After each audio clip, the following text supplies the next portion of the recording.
All right. Hello, everybody. My name is Bukhari Shafi, and I'm a lecturer of English from the Center for Education and Language, Masa University. And Miss Amrit. Hello everyone, my name is Amrit Kaur. I'm also a lecturer of English from the Center of Education and Language from Masa University. So the topic for today would be TESL, a peek into the future. So Mr. Bukhari, how have you been doing? Well, I've been teaching English, TESL, IGCSE, even National Syllabus, SPM, PT3, IELTS for the past 4 to 5 years. And I can pretty much say that my life revolves around education. Okay. And well, I do feel that I'm very proud of it. I'm very proud of how education in Malaysia has prospered and has flourished over the years. And how about you, Miss Amrit? Resume, Mr. Bukhari. Okay, me myself, I've been in the education line for quite some time now, since I've picked up my diploma, my degree, and currently masters. So I've also worked in Cambridge-based environments. I've worked around IGCSE examinations. I've also delved into public speaking, for example, and all this is actually helping towards the education, okay, of young minds, and also it also helps, right? Okay, so let's begin.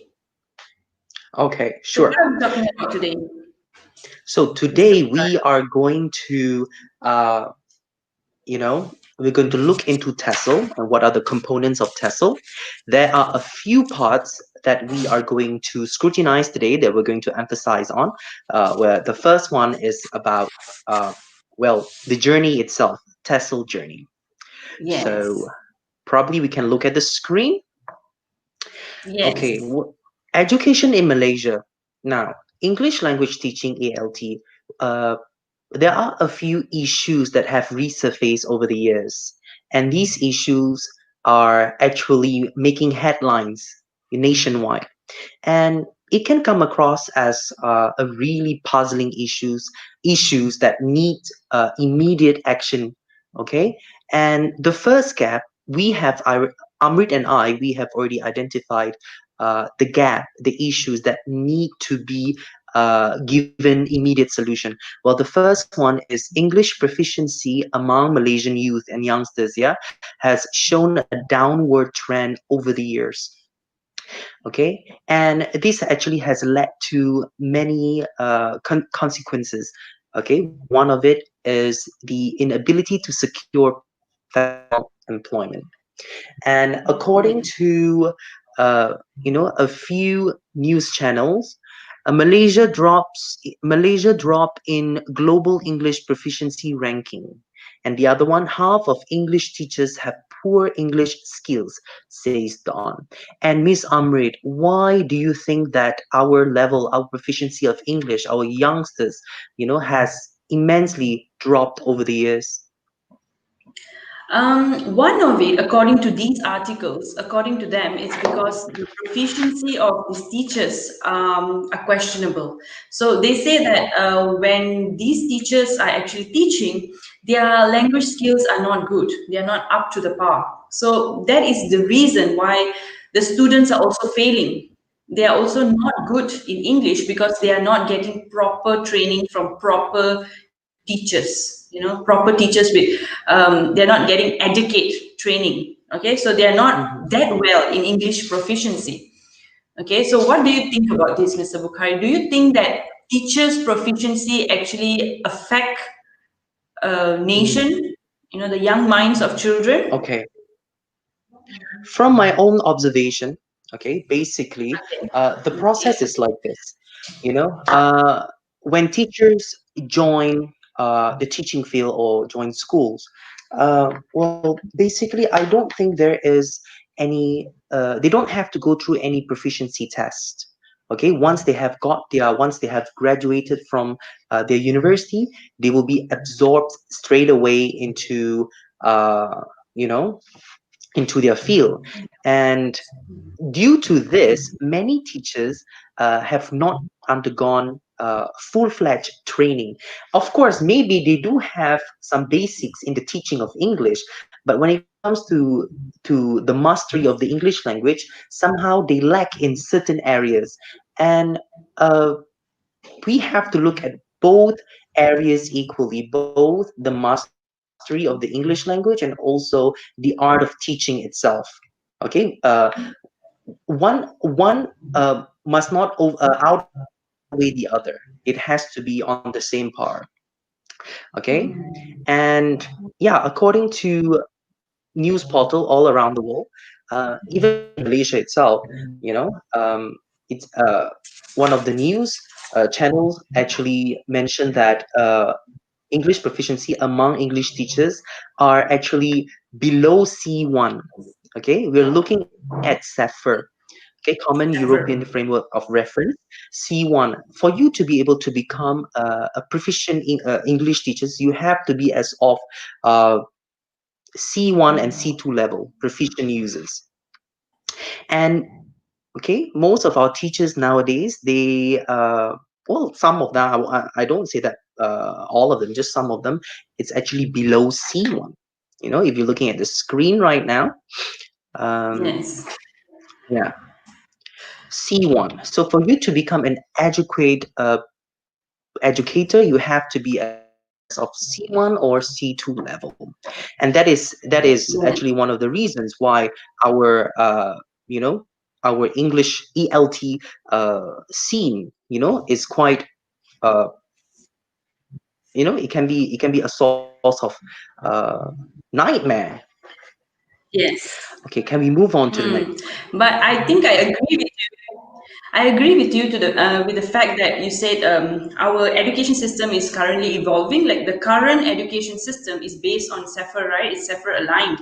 So I think the Malaysian education system, they do realize the importance of aligning our education with SEFR. So that is why the syllabus are actually aligned together with SEFR, right?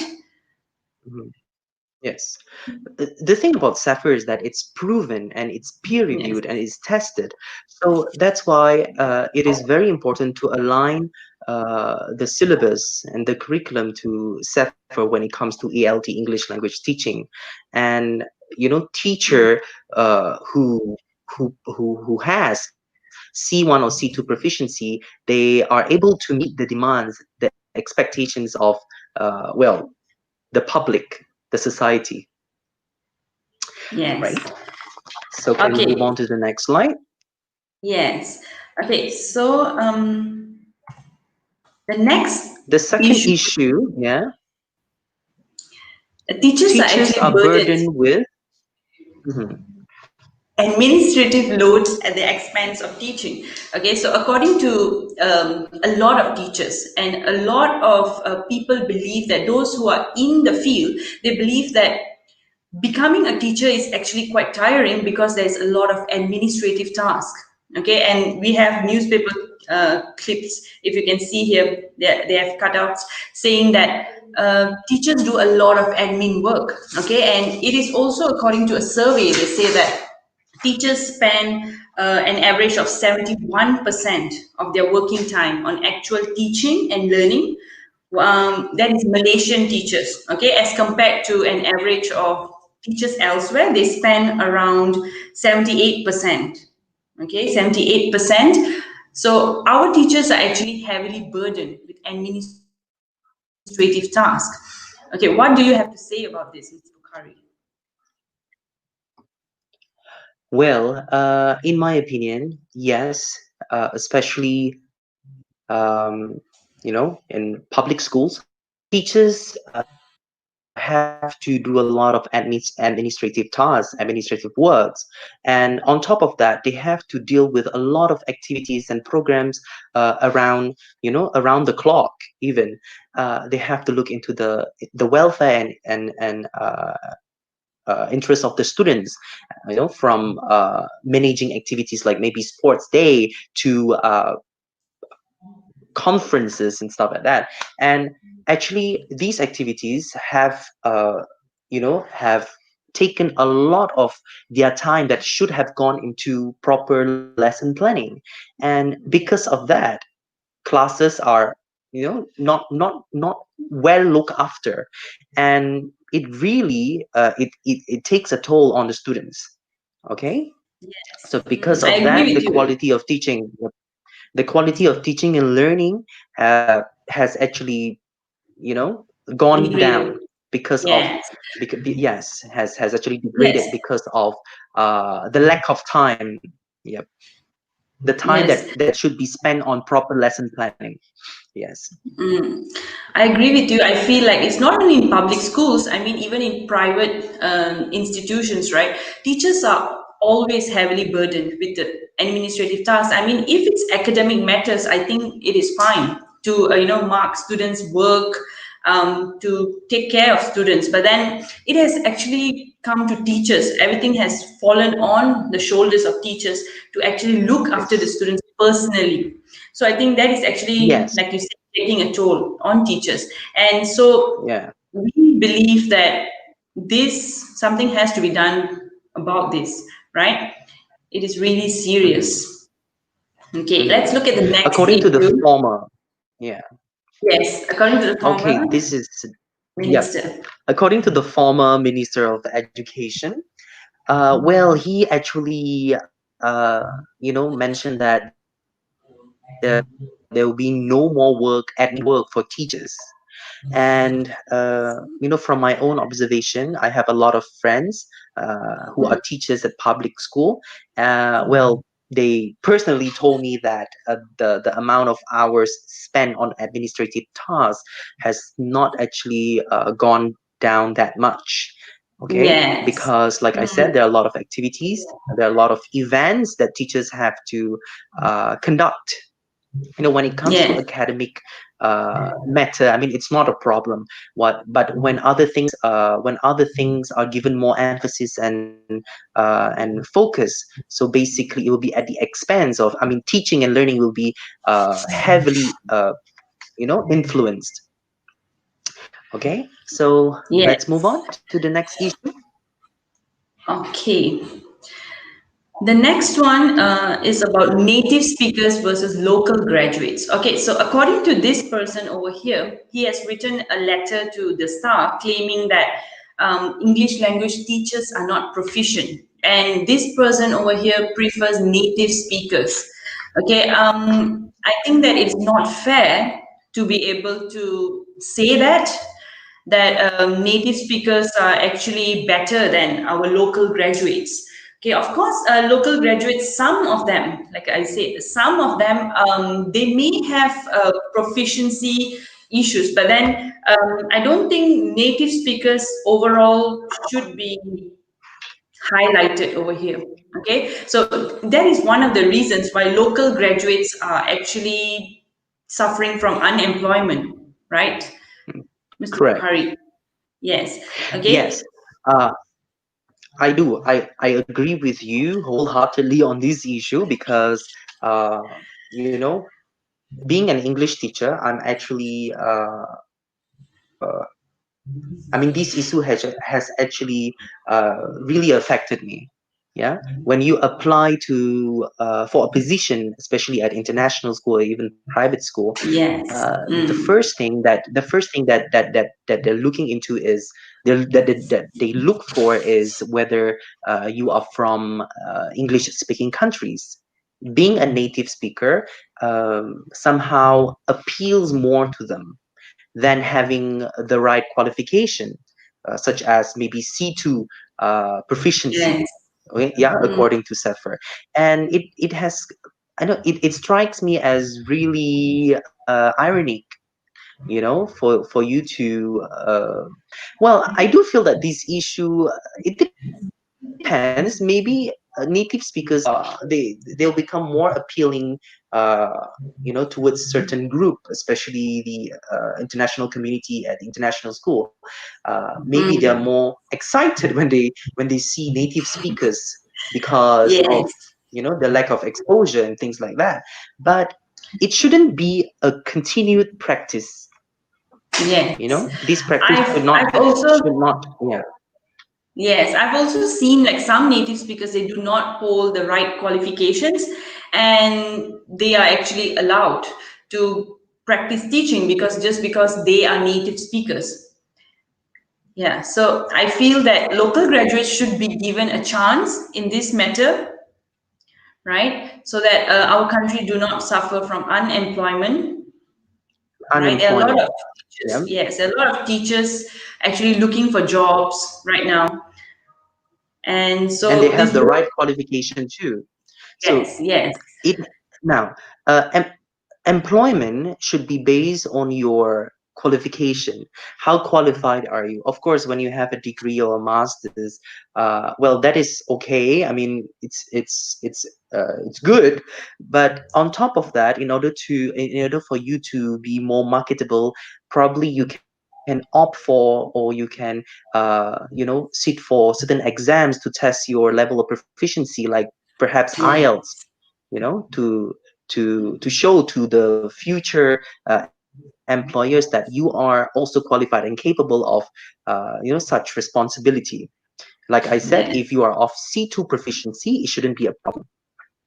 So I don't think this issue should, I mean, the issue of native speakers and local graduates, well, it is a really important issue because it's actually happening. It's rife in our country. It's happening not Yes. only in our country but also in East, yeah, in East Asia, in countries like Yes. China, South Korea, and Japan. I think Focus was everything is is a rat actually race. given. Yeah, Yes, yeah, everything is a of rat course, it's a race. cutthroat But competition. Yeah, is you it's should rat just race. keep on, yeah, you should just keep on developing yourself and just, put in as many skills as you have, just Yeah, go for training and all that so that, go for your training. resume is more appealing compared to others. Yes. Okay. On top of your uh, degree or master's degree, you can Yes. actually, like I said, you can actually enroll yourself or join certain courses that can market Help yourself, to build up your that can resume. help Yes. to build up and beautify your resume. For example, CELTA. Mm, Okay, CELTA is actually a yes. short course, a certificate Mm. program that is offered by Cambridge University. Well, you can enroll for this course at the British Council, and of course, the fee can be quite high, but if But you you are get really some value in serious it, about this right? profession, yes, the value actually outweighs the fee. It outweighs Yeah, the fee, I and agree. You have to lose if you're something in really order to get serious, something.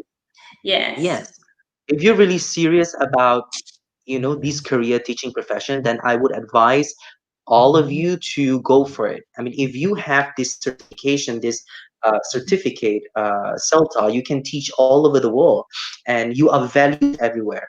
And the question Mm. of native speakers and local graduates won't pop up anymore. Yeah, it should be the least of concern. Yes.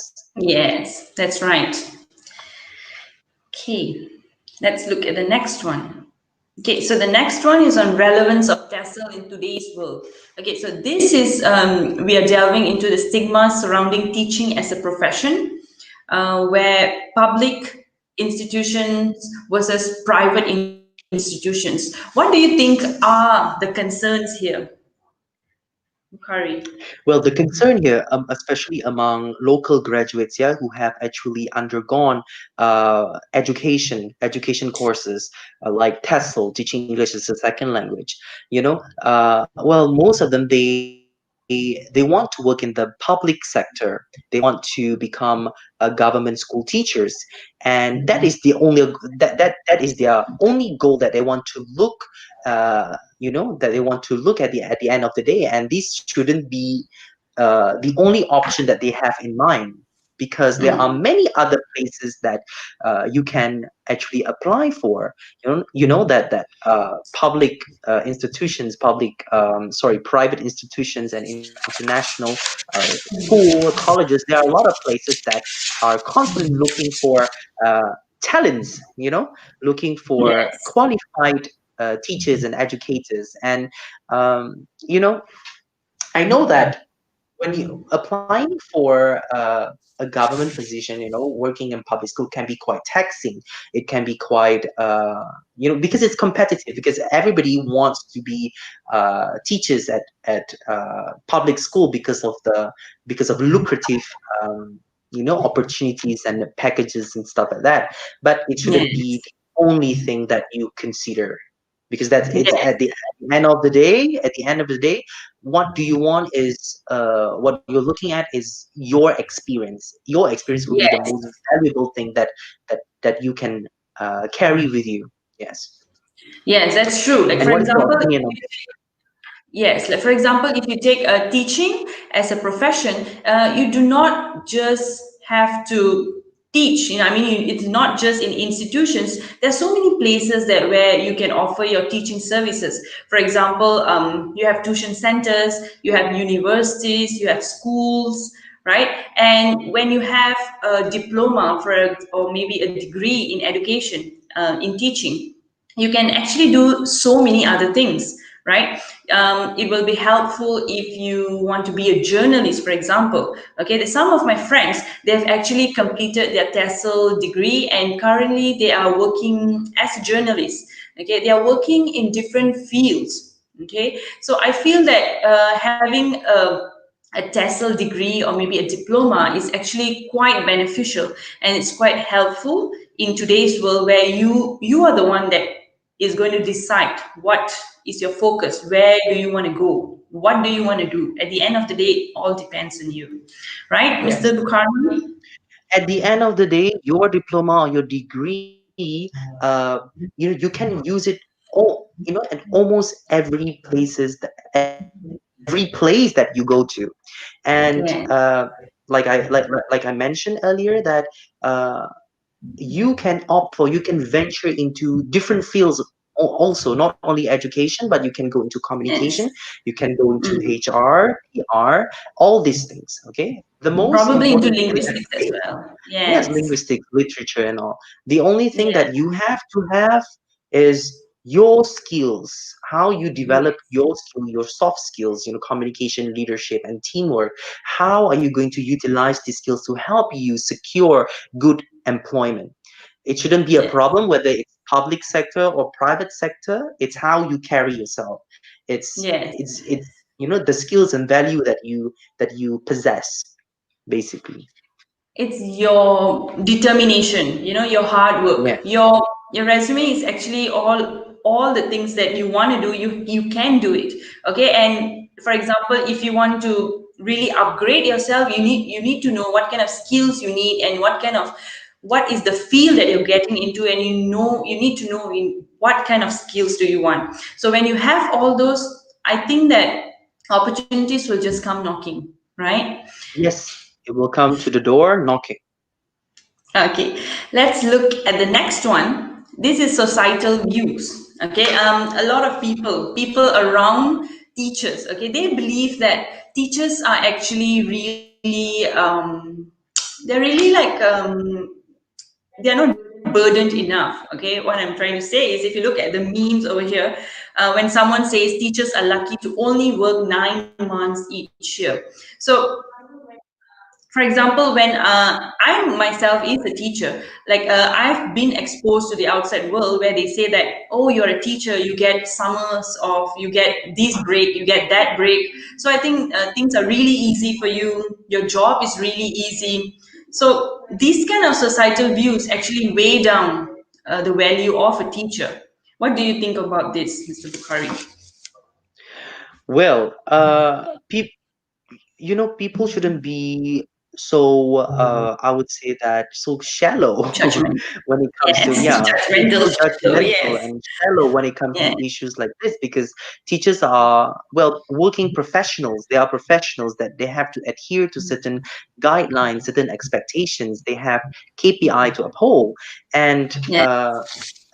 even though teachers have some, I would say, some days off, but you know, these days are not actually you know, it will not go into, how would I say it? It will not be wasted. It will go into proper lesson planning, because Yes. lesson planning is actually a work in progress. There's no finality in it. It's Mm. always a work in progress. So teachers Yes. have to actually groom themselves, mold themselves into becoming 21st century teachers who can fend for themselves, who can prepare for the worst. So teaching is not an easy job, because you're dealing with different students, with different personalities, with Yes, different there's different brain parts. abilities. Yes, Yeah, that's true. different abilities. Those who are very good at visual or tactile, kinesthetic Kinesthetic. or Yeah. auditory. So you have to cater, you have to adhere to different learning styles, to meet uh your objectives, especially to help students of different abilities perform Mm. academically. That Mm, is true. Like for yeah. example, during MCO, parents actually they do realize the importance of teachers. You know why? Because they are actually in a house, spending more time with their kids. So they are like, how do teachers do this? How do teachers spend almost half a day with kids, like around 30 to 40 kids in one classroom? So I think that it's really unfair when society just give them a cold shoulder and do not look at the fact that they do a lot. During MCO, they believe that teachers actually do a lot, and it was just MCO just began, and then what happened. Teachers just had 1 week to prepare for their online platforms. They had to learn from scratch. Some of them are really not good with technology, but still they learned, and then still they conducted classes. They're still finding ways on how to am more adaptive. I have started adapting to changes last minute, and I just deal with it. I just work with it, and I think that So being a far. teacher, that is really hard. Mm, Yeah, that's the yeah. word, hard. Yeah, but at the Mm. same time, it's very rewarding. Yeah, it's very rewarding and Yes, it's engaging, because rewarding. you True. you get the chance to meet students from different walks of lives, and at the Yeah. end of the day, when your students achieve uh, certain grades or certain scores, you will feel really rewarded and happy, because their Yes. happiness will be our happiness too. Well, basically, another stigma, another stereotype that we've been hearing for quite some time now is that uh, you know Mm. this profession is not lucrative enough. you know Mm. it's not lucrative enough, and it does not really make a lot of money. So why do I have to send my why do I have to ask my kids to become a teacher? Because these profession cannot really uh, Support them. support your lifestyle. Yeah, Yeah. this is a very, very wrong uh, perception. It's actually a false perception. Yes. Actually, We're not yesterday, looking at. yes. Hmm, Continue. that's Please okay. You go continue. first. You Okay. continue So, first. actually, yesterday I was looking at content online. I was Googling stuff, and I actually found out that there were a million views on Google. I mean, a million views where they were actually looking at, is being a teacher rewarding? I mean, is the salary a lot? Like, what do you do with your salary? Like, so there were a lot of links online that discussing about being a teacher and being poor at the same time. So I believe that if you want to be a teacher, it's because of your passion, right? Because you like to teach, and money is actually a motivation. Secondary. Yes, it's secondary. But if you ask a teacher, why are you still teaching? I mean, there are different kind of things that you can do in life, which you can, get a lot more money from it. You just don't feel fulfilled, right? You are not fulfilled enough if you take up those. So, if being a teacher, okay, I feel really good when I spend like 3 hours with my kids teaching them, and when they ask me things, and when I know that finally I can make a person understand, I can make the whole class understand this concept. So you feel really, you feel good. Rewarded and fulfilled. Yeah, Yes, rewarded. Yes. yeah, rewarded. So Hmm. we have to shake this perception off. Okay, uh, well, there are a few reasons and a few, I would say, drives, as to why people choose this profession over other professions, and we shouldn't question it. We shouldn't base everything on monetary purposes. Of course, salary and money is one of Super it's important. really important. Yeah, it's really important in our life, but that is not our only concern. Okay, Yes. we have to consider other aspects too. Okay, Yeah. according to Maslow's, um, what do you Yes. call that? Self-actualization, is Yeah, it? Maslow needs the self-actualization. chart. Yes. Yeah, the chart also needs. The most Mhm. important thing is how you feel at the end of the day. Have you reached your Yes. truest As a potential person. as a Yes. person? If you are really interested, in becoming an educator or a teacher, then you should strive for it. You should, go all out for it. You shouldn't consider other people's view and Opinions. opinion about it. Yeah, because at the end of the day, it's how you feel on the inside. Okay. Yes. Okay. Let's look at teaching as your vocation, mission, and profession. So, according to worldwide recognition, teaching can actually be classified as three categories, right? You have vocation, mission, and profession. And if you can see here, Carl Jung said that one looks back with appreciation to the brilliant teachers, but with gratitude to those who touched our human feelings. So, being a teacher actually really connects you with other individuals, and at the end of the day, it's about being grateful. It's about gratitude, right? So you feel good, and you're able to touch other human beings. So I think that is really amazing, right? Okay, let's look at the Correct. next one, which is vocation. Okay, what do you think about teaching as your vocation, Bukhari? Okay, now this person here, he actually says a man knows when he has found his vocation, and when he stops thinking about how to live and begins to live. Vocation here can be defined as your calling, Yes. yeah, as your calling. What do you Yes. want to do in life? Okay, it just sparks in your mind. It just one day you just sit in your room, and it comes to your senses, it comes to your mind that you want to be a teacher. That is your vocation, I would say. It's your uh it's in you, it's ingrained, it's imbued, it's built in. Basically, that is you that is the meaning of vocation. And I That would is. say that the reason why I chose this career, why I chose this profession, is because I would say that teaching as my vocation. When I said that my life revolves around education, I think it equates to this understanding that uh, teaching is my vocation. You know. That is amazing. I'm glad you found your calling, right? Thank you. Okay. Yes. Okay. I feel like it's also a calling for me. If you look here, it requires dedication and service in order for an individual to be considered as a real teacher.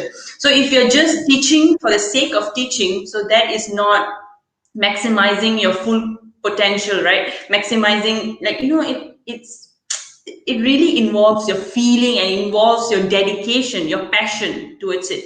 So if you're a real Mhm. teacher, you should have your dedication. Like even if, for example, you're only working from 8 to 5, but then your students need more guidance. So you're actually spending more time to tutor them weekend over the weekend. For example, they're having their finals. You're giving them extra credits. You're giving them extra work. You are actually giving yourself extra work. So I think that being a real teacher is all about having a lot of dedication and a lot of passion. It's not just monetary, like you said earlier on. Yeah. Yeah. Yeah, because when you lack determination, when you lack passion, it will totally reflect in your work. And because of that, it really degrades the profession, right? It really degrades the profession when you produce half-baked outcome or half-baked Right. well, Yes. it can be anything. Yeah, it can be anything. So it really Mm. shows, Yes. really reflects. So that will be the negative effect of you doing the work half-heartedly, and this should not Half-hearted. be it. Yes, when Yes. you become a teacher, you have actually agreed, right, to devote yourself to education, to you want to be of service to others. Yes, that is true. Like, for example, the issue that we discussed earlier on, for example, when you have a lot of admin tasks, you have a lot more burden on you. So it becomes really difficult to actually, to work, to actually do things that you are doing from your heart, right? You are actually putting a lot of work into your teaching, but when you have other things on your shoulder, it gets really difficult. Okay, so that is why it's important to know how to organize it, right? And teaching as your vocation will really come into effect, when you are pressured, when you are given a lot of work, other than teaching. Even though it can be quite demotivating, but you have to always go back to your first, uh, I would say that your real intention. Your first If job. you are Yes. really, if you yes, yes, if you're really serious about this profession, then you have to find a way to work around it. Don't let it, Yes. bring you down or weigh you down. Okay, it Mm. should serve as an exterior motivation. Okay, exterior motivation for That you is to be better in life. How to prove to other people that I can do this, and this should not be my failure. Okay, mm. okay, Yes. let's move on. Well said, Bukhari. Next one. Okay. Yeah. Okay, so yeah, as stated here, vocation is only for some who are really dedicated, not just to work, but also to serve other people. Yeah, serving other people. Okay, so the next one is Yeah. teaching as your mission. Okay, so this person over here is saying that here is the test to find whether your mission on earth is finished. If you're alive, it isn't.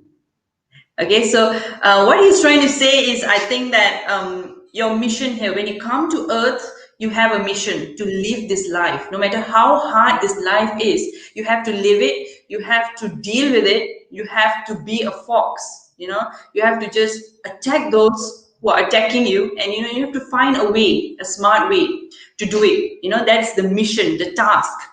Okay, so they are trying to say that it's a task, it's a mission, a unique mission, a purpose, an objective. Okay, so calling and mission, they are different, right? Bukhari, what do you think? They're different. Yes, of course. Of course. A calling is something that is imbued in you, like I said. It is it's there inside. Well, a mission is a task that is actually entrusted on you, that is given to you, and you have to fulfill it before you can go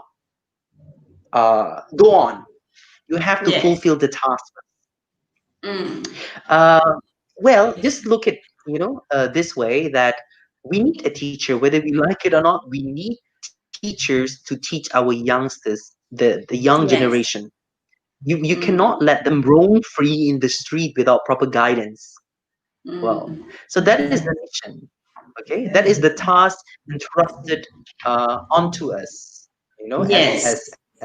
as brothers, and as education. sisters, as parents, educators, we have to educate youngsters.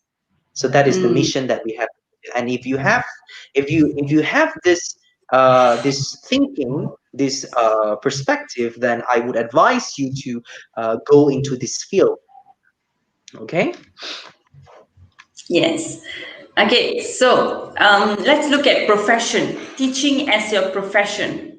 Okay, so for profession is more like a job, right? It's more like having proper training, proper ethics, years of preparation, striving for excellence, right? So between these three, vocation, mission, and profession, which one do you think serves the most value, Bukhari? Which one In my is opinion, I do feel that all three are equally are actually at the same par. Because okay? all three actually have its values. Even though it's teaching as your profession, but you have to strive for it. You have to undergo arduous, you have to complete get the right qualification, and you are actually bound by, when you are a teacher, you are actually bound by the law, right? Yeah, Yes. to serve Hmm. others. And uh, all three are actually placed are of equal importance. Okay, are of equal importance. Yes. So Yes, that's that's true. it. That is teaching in a nutshell. Yeah, in a nutshell. Okay, let's move on. Okay. Yes. Okay. So this one right now we're going to speak about academic pathway pertinent to English language teaching. Right. So when you begin TESL, yes, all of us have different pathways, but then one of the main one, I believe Bukhari, you have gone through the same pathway Yeah, as well. I have. yes, Yes. this is the same pathway that I actually went through and still going through though. Yeah. So from Yes. high school, okay, from sekolah menengah or secondary school, Mm. after SPM, you can actually go for Form 6 or matriculation or foundation or even diploma. At Yes. MASA, we do have diploma in education TESL. We also Yes. have foundation program. And from Yeah. there, you can go for bachelor in education TESL. I mean, of course, after diploma, you can practice. You can become teachers, probably at kindergarten or probably at some private schools. But nowadays, for you to work, for you to have a career at school, you have to have at least a bachelor's degree in education. That is true. Yeah. It's true. Like a diploma in foundation, for example, the difference is that diploma, you actually get a certificate, right? You are able to work if you have a diploma. As compared to foundation, those are just like basic studies in order to step into bachelor, right? So it's just super Yeah. compact when you're doing Yes. foundation. Okay. And Because a after bachelor, diploma, yes. yes. Because after a diploma, you can actually use it to apply for, you can join workforce already when you have diploma. Okay, Yes, that because is you true. undergo practicum, Mm, internship. uh, well, you get a lot of perks and benefits when you join diploma here at MASA.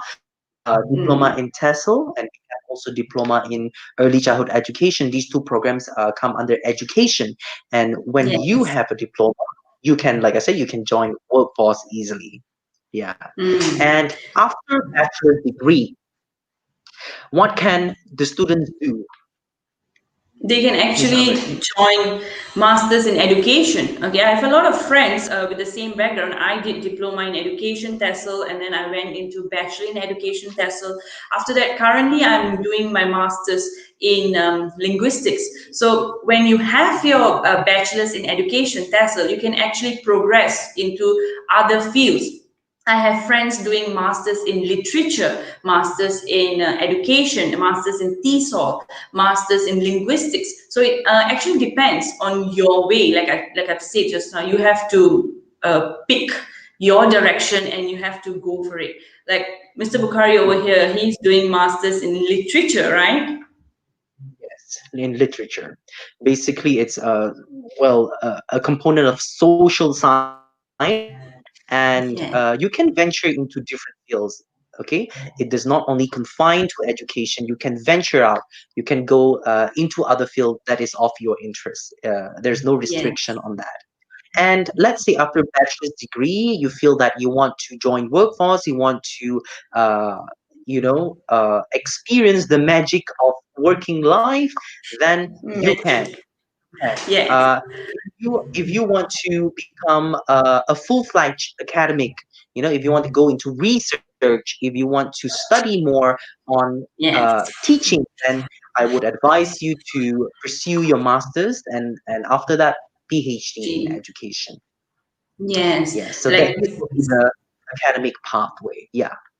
yes, like some people they prefer doing research.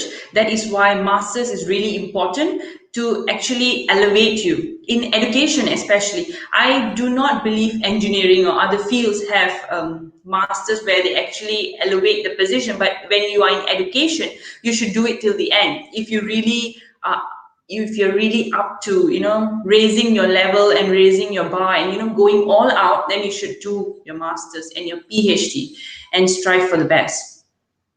There are more employment I opportunities.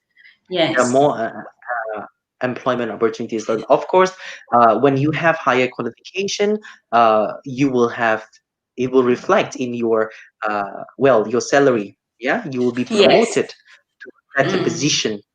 Okay, Mm. and especially in education, the higher uh, the higher the qualification that you possess, well, Yes. I would say that it's a well respected profession, and you Yes. should strive for it. Okay, That is let's move true. on. Yes. Okay, so this is the academic pathway. Okay, as compared to the previous one, this one you have the number of years. Okay, so foundation to bachelor, okay, and then you have diploma to bachelor, and then all is progressing into masters and then PhD. Okay, you also have from SPM. So you start with SPM, okay, and then it depends on you whether you want to go to STPM, diploma, foundation. Okay, that is how you path your way, right? Okay, let's move to the next one. Okay, this was the Sapphire. Okay, Sapphire band. I did mention about this earlier on Yes. that for you to become a full-fledged English teacher, someone who is very qualified to teach at school or even tertiary level at university higher learning institutions, you have to be a proficient user of English, Yes. of C1 and C. So when you possess this level of proficiency, I would say that you are wherever you go, you will be valued, will be appreciated, and you will not be questioned. Your qualification will not be questioned, basically. So while you're doing your degree, of course, uh, degree or diploma, it's quintessential. It's imperative for you to Yes. get. I mean, you have to have this before you join workforce. But on top of that, you need to go for certain courses or certain tests Elevate yourself. that can prove Yes. that to elevate yourself, that can prove that you are up to par, so that nobody can question you anymore. Okay, No one can courses question like your CELTA. credibility. Yes, Yes. yes. Delta Nobody as well. can question your credibility. CELTA, and after CELTA is Delta. Okay, then Yes. there are also other proficiency that can measure your proficiency like IELTS, MUET, Wet. even TOEFL. Yes. Yes. So when you Mm. when you are ready, when you have C1 or C2 level of English, then you are ready. You are ready. Okay. Yes. You have definitely found your calling this time. Okay, Okay, so let's move on. that is right. Okay, let's look at the program structure that's being offered in Masa University. As you know, that Bukhari said that we have diploma in education, TESL. So these are the 3 years that we have when you join for diploma in education, TESL, where we not only focus on making you a teacher, but also the courses here. What's the unique selling point is that they also focus on proficiency. Okay, proficiency, they actually prep you to be an individual who is full. Okay, you're a holistic person, right, Mr. Yeah. Bukhari? Yes, yes. Uh, of course, when you become a teacher, I mean, when you study TESOL, you will be exposed to the art of teaching. How do you manage your classroom? How do you approach the students, and how do you teach grammar? How do you teach listening, reading, writing, and all? But Yes, the unique thing about a TESOL program at MASA is that we also emphasize, we also give importance to the mastery of the language. We do know that students come from different backgrounds at MASA. You can find a lot of mm, international students here. And yeah, well, when you come from different background of different SES, socioeconomic background, you will tend to have different level of proficiency. Even though mm, you really want to be a teacher, but because of your circumstances, you cannot achieve full mastery of the language. So here we also prep the students, we also prepare the students to increase their level of proficiency according to SEFR, which is align yes, our activities, our courses, our, what do you call that, our practices and all, they're all aligned to Sefer. Okay, yes, Sefer C1 and C2. So this is one of, I would say, it's really unique at Masa, and which you cannot find elsewhere, because at other yeah, universities the focus will be totally on teaching. But here yes, we understand, and we believe that students who should be given opportunity to work on their English while yes. studying, TESL. So they also have One of it, subjects the like public example, speaking. yes, Yes. subjects here Mm, like grammar one, reading and writing mm, skills are the basics. Yeah, the basics in the learning of the English language. Yes, yes. and And then it's like, yeah, yes, you continue go with. first. Okay, thank you. So I feel like it's an overall, right? Like you said, you have grammar, listening, speaking, writing, reading, all the skills that we need to master and to be really proficient in the language.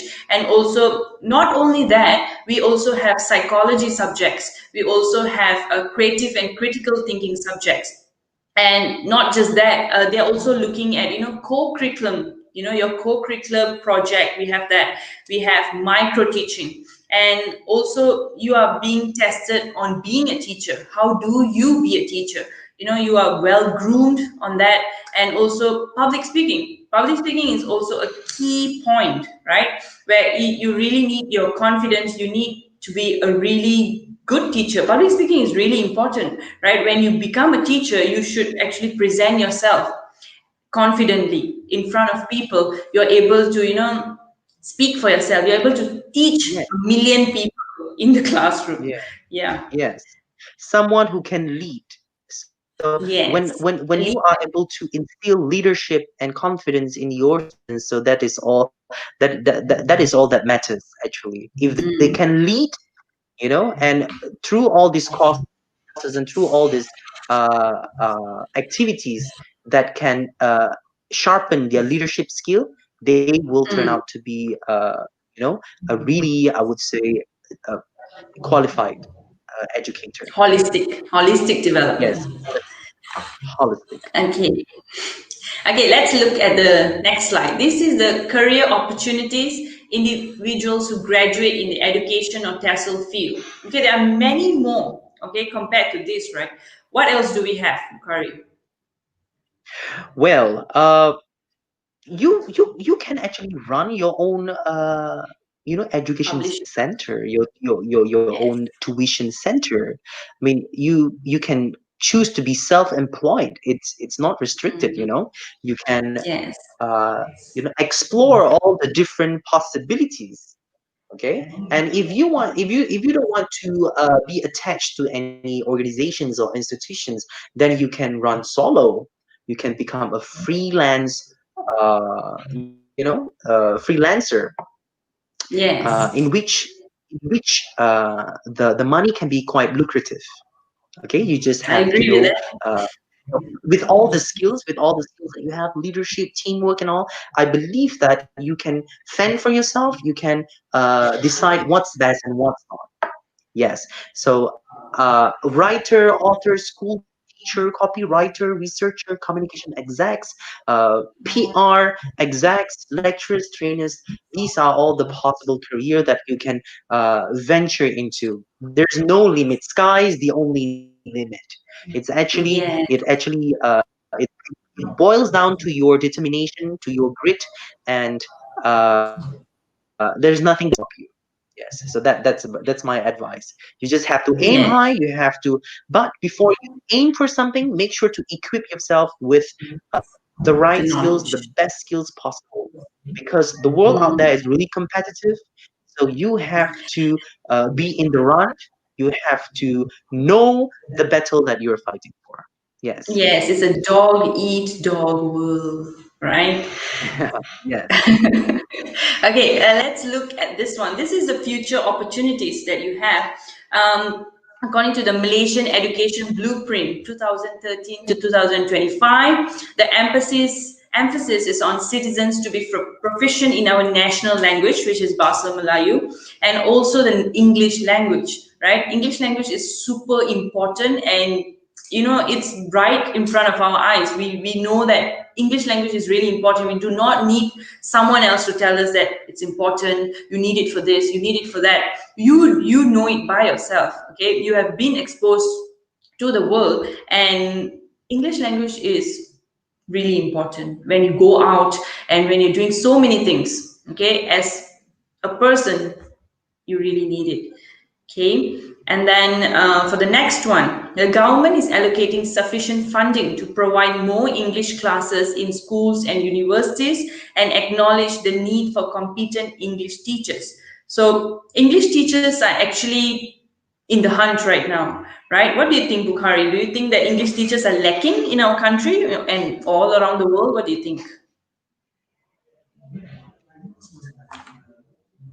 Well, I do feel that, year after year, the number of graduates produced by even public and private universities here in Malaysia, the, there are many fresh graduates out there who are looking for a permanent job, a job. So Yes. I don't think we lack competent English teachers. But they should be given opportunities. But these Mm. graduates should bear in mind that they have to have the full package. They have to have uh, the best to offer to the employers. They should not just expect things to be handed to them, but they have to work hard for it. Like what I told you, uh, they have to join certain workshops or courses to continuously develop their skills. I Yes. agree with you. You need to be well rounded, holistic, right? All this is really important. Something that, we did not know as students, right? When we were at the university, we do know that we have to study, we have to, get good grades and just, come out. Okay, let's get a job. But we do not know what is needed. Okay, so I feel that this webinar has been really good in the terms that it exposes to people that it's important to be well rounded, it's important to have the necessary skills, it's important to have the courses, whatever that you think that will help you to be a competent person, a competent educator. So it's really necessary. Okay, Yes, so correct. diploma in education, TESL, especially in MASA, we aspire to produce, English language teachers, and not just the ones that are just groomed as teachers, but also with professional knowledge, um, excellent teaching skills, and also to meet the future needs and challenges in the teaching of English, right? Because, as we go on, there are a lot of issues that are going to come out. Issues are not constant. It's not something that is constant, and these are the issues we're going to be facing. But, when you run a program, it's important to acknowledge the issues that are going on in the real world, issues that are going on in the teaching background. So I think that our webinar has been really useful because we did address a few issues which were really beneficial to those who are listening. To those Right, who Bukhari? aspire to become educators, Yes. uh, Yes. good luck to those of you who want to take an opportunity to take a chance to become teachers. And let me remind you that this is not you have chosen the right profession. It is not something that will actually disappoint you. At the end of the day, teaching, education, it's really rewarding, and it makes you feel really empowered. How do you empower yourself is through empowering others. So that's my take on Yes. that. Hmm. Okay. Yes. Okay, Okay. so we are opening this. We are allowing the participant to ask any questions right now. Yes. So we are accepting questions. So if you have any question, you can just drop the comment or drop the question in the comment section. Okay.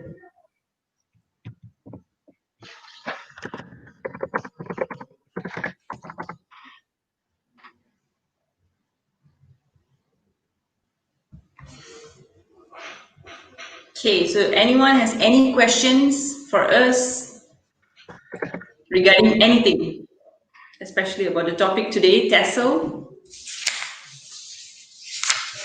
That was a good discussion, Mr. Bukhari. Yeah. So guys, can you please fill up the survey form? Yes. If you're listening, if you're here, okay, please fill up the survey form. The link is there. If you can see the link. Okay, the link is here.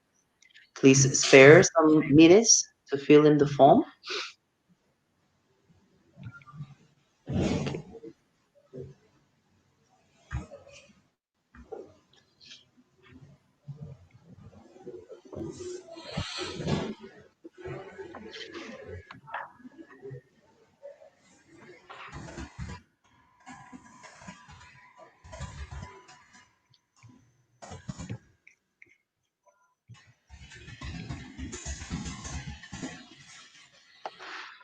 Okay, thank you very much for listening to us, for joining this webinar. We really appreciate your presence here today.